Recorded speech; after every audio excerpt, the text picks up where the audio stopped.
Greetings from the Beehive State, home of an early apricot bloom.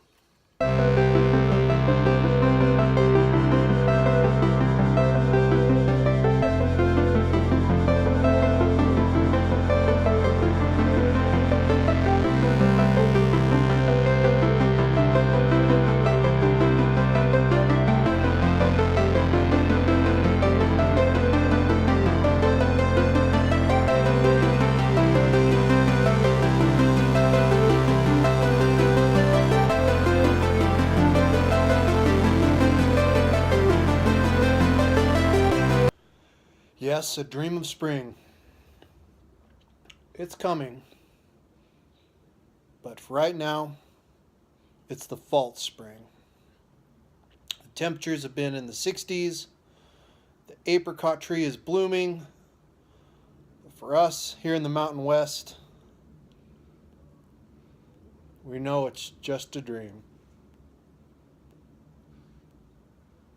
A little bit of housekeeping.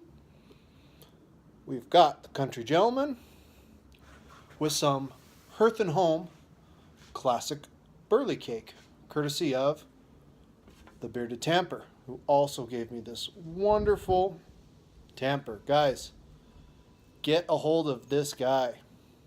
Order your one. Today,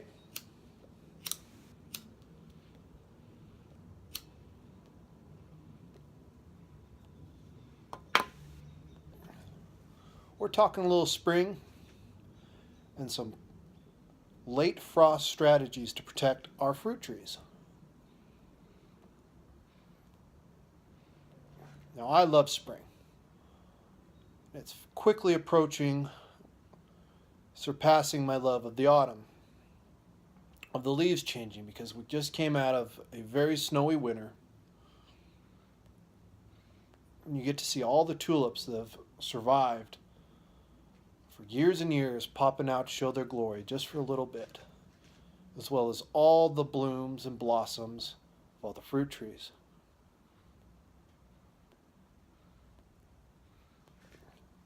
Now, I moved into this house about 3 years ago, and the first summer we were here, we got hit so hard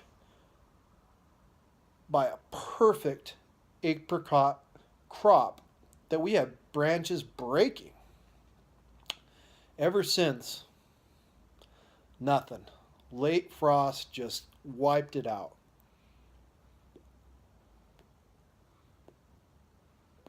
So, for us amateur orchard enthusiasts, how do you protect those blossoms? In the old days, my grandfather used to have those old Folgers metal tins.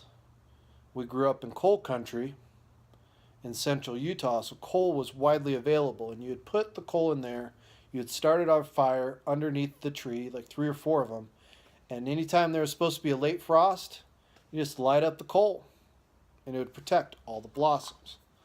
Now, coal isn't as easy to get to anymore.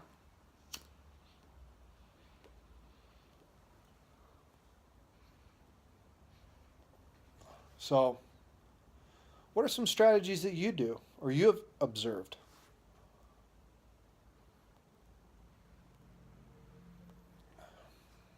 I've tried Christmas lights, which the LED ones do not emit the heat as the old time ones. So that's kind of a bust. Besides, you have to get them out of the Christmas stuff. Not fun.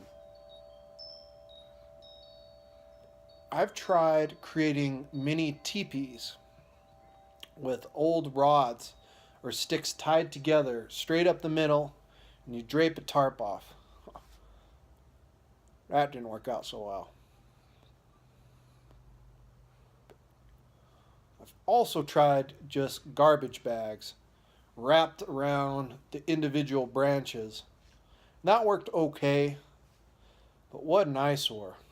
And if you've got a big apricot tree, good luck picking out which branches those are going to go over. So please, if you have any other strategies, because I know that The late frost is coming. This is an absolute dream where we're in right now. Almost used my finger.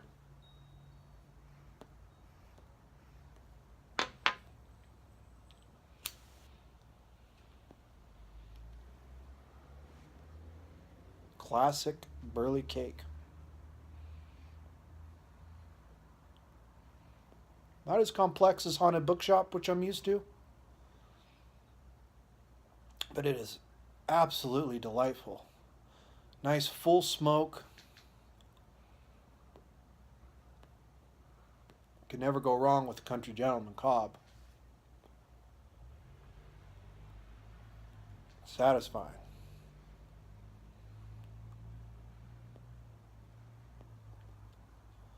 This past weekend, I also had to have a change of plans to the garden.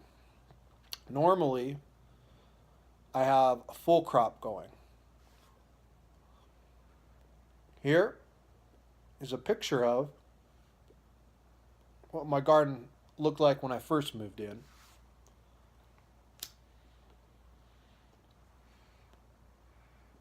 Barren, full of rock piles. And this is what it looked like about a year or two ago.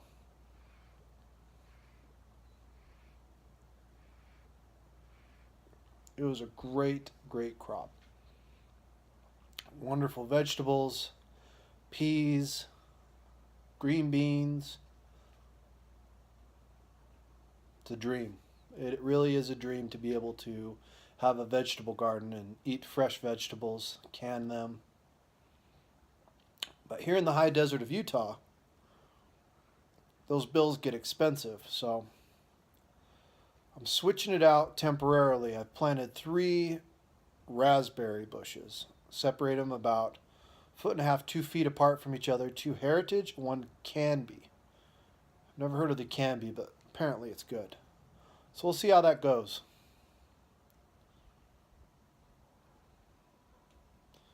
Yes, a dream of spring.